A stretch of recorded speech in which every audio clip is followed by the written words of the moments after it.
نحمدہ و نصلی و نسلم علی رسول الکریم اما بعد فاعوذ باللہ من الشیطان الرجیم بسم اللہ الرحمن الرحیم وَإِذْ قَالَ مُوسَىٰ لِقَوْمِهِ إِنَّ اللَّهَ يَأْمُرُ أَن تَذْبَحُوا بَقَرَةً قَالُوا وَتَتَّخِذُونَ هُزُوًا قَالَ أَعُوذُ بِاللَّهِ أَنْ أَكُونَ مِنَ الْجَاهِلِينَ قَالُوا ادْعُ لَنَا رَبَّكَ يُبَيِّن لَنَا مَا هِيَ آمنت باللہ صدق اللہ العظیم وصدق رسولہ النبی الکریم الامین۔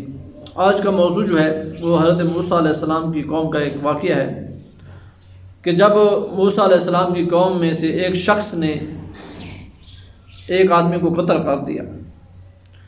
اب جس نے قتل کیا نا اس نے اس کی لاش کو اٹھایا اور دوسرے محلے میں جا کے پھینک کے آ گیا۔ پھر واپس آ کے اس قاتل لوگوں کے ساتھ ڈھونڈتا پھر رہا ہے کہ میرے اس دوست کو، میرے رشتہ دار کو کس نے قتل کر دیا، اور پھر وہ قصاص بھی مانگ رہا ہے، دیت بھی مانگ رہا ہے کہ میرا رشتہ دار قتل ہو گیا۔ عجیب عجیب لوگ ہیں، آج کل بھی ایسا ہی ہوتا ہے، قتل خود کرتے ہیں اور ساتھ بھی بھاگ رہتے ہیں۔ ہمارے گاؤں میں ایک چوری ہو گئی تھی، وہ چور ساتھ بکری جس کی بکری چوری کی تھی نا رات کو، تو صبح وہی چور جو ہے نا ان کے ساتھ ڈھونڈ رہا تھا بکری، یار بکری گم ہو گئی۔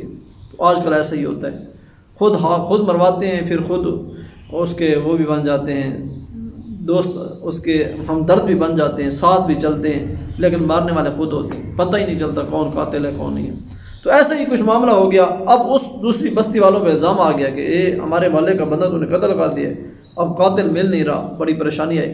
جس محلے میں جا کے لاش پھینکی تھی انہوں نے کہا موسیٰ علیہ السلام سے، اے موسیٰ تو اپنے رب سے دعا کرو کہ یہ معاملہ حل ہو جائے، اللہ تعالیٰ ہمیں اس مصیبت سے نکالے اور قاتل کا پتہ چل جائے۔ حضرت موسیٰ علیہ السلام نے دعا مانگی۔ اب نبی دعا مانگے تو رد نہیں ہوتی، میرے نبی کی شان طرف اعلیٰ ہے، موسیٰ علیہ السلام ہیں۔ عرض کی یا اللہ مہربانی فرما، اس قاتل کی ہمیں جو ہے ڈھونڈنے میں مدد فرما۔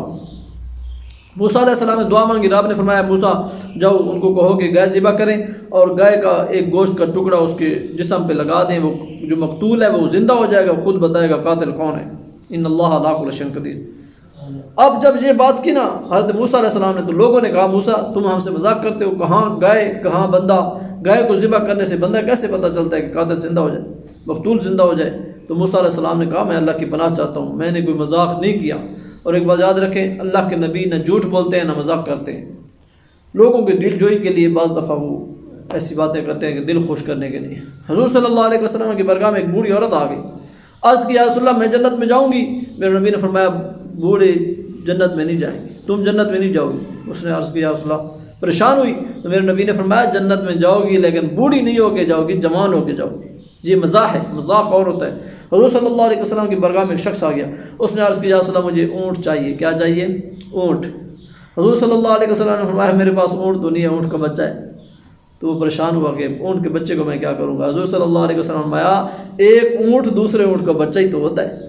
تو یہ مزاح ہے میرے نبی بعض دفعہ لوگوں کو دل خوش کرنے کے لیے۔ ایک بات یاد رکھیں، نبی جھوٹ سے بھی مبرہ ہوتا ہے، مذاق سے بھی مبرہ ہوتا ہے۔ آج کل ہم مذاق کر کے لوگوں کو ہنساتے ہیں، مذاق کر کے لوگوں کو ہنساتے ہیں، جھوٹ بول کے، تو یہ سب سے بڑا گناہ ہے۔ دوسروں کو ہنسا رہے ہیں، اپنا آخرت برباد کر رہے ہیں، تو ان چیزوں سے بچنا چاہیے۔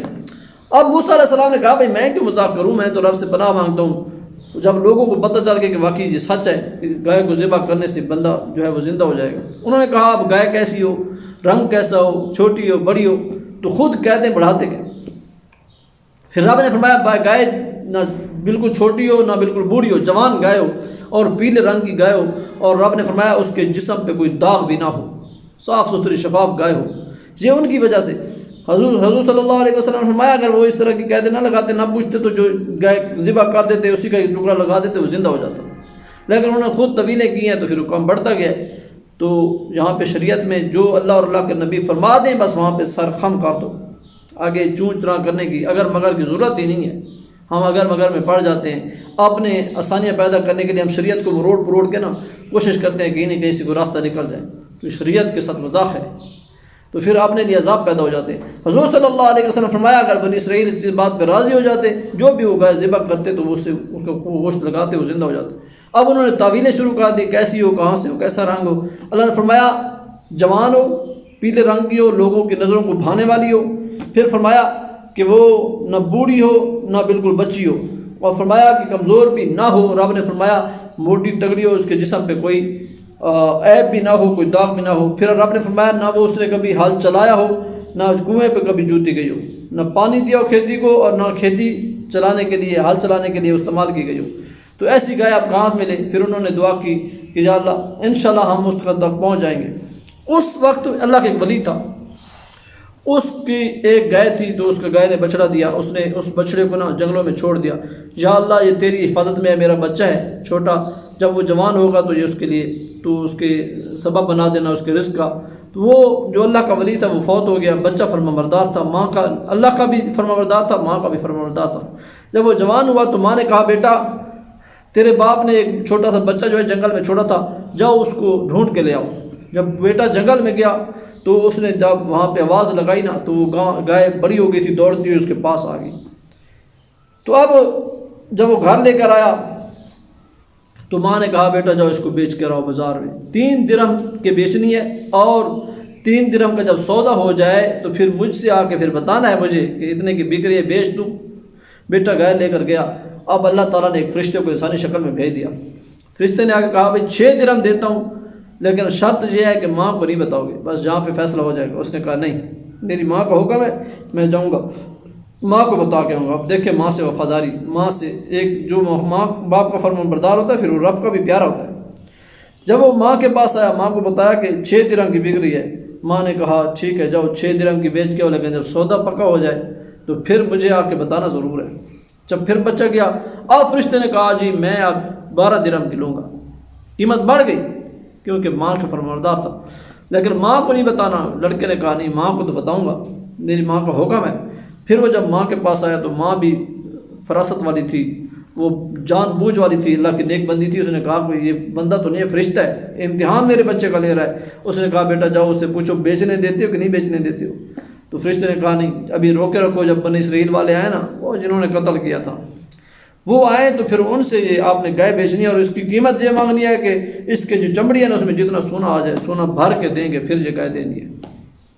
بنی اسرائیل والے پھرتے پھراتے وہاں پہ آ گئے۔ موسیٰ علیہ السلام نے کہا کہ وہاں پہ جاؤ، اب اللہ کے ولی کے گھر گائے پیدا ہو، اور اللہ کے ولیوں کی شان تو عرفہ والا ہے۔ موسیٰ علیہ السلام کی قوم کا ولی تھا، اس کی گائے کو ذبح کیا گیا، اور تو گوشت کا ٹکڑا اس قاتل پہ جو مقتول تھا اس کے جسم پہ لگایا، وہ زندہ ہو گیا۔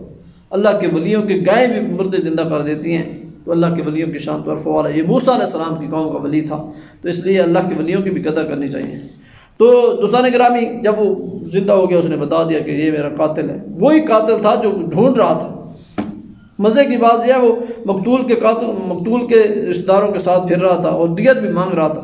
عجیب سسٹم ہوتا ہے۔ تو یہ ایک واقعہ تھا جو قرآن نے بیان کیا ہے کہ ایسے ایسے لوگ بھی ہوتے ہیں دنیا میں، خود قتل کرتے ہیں پھر ساتھ بھی گھوم رہے ہوتے ہیں۔ تو یہ منافقت ہے، اس سے بچنا چاہیے۔ اللہ تعالیٰ سے دعا ہے اللہ تعالیٰ ہم سب کو عمل کی توفیق عطا فرمائے۔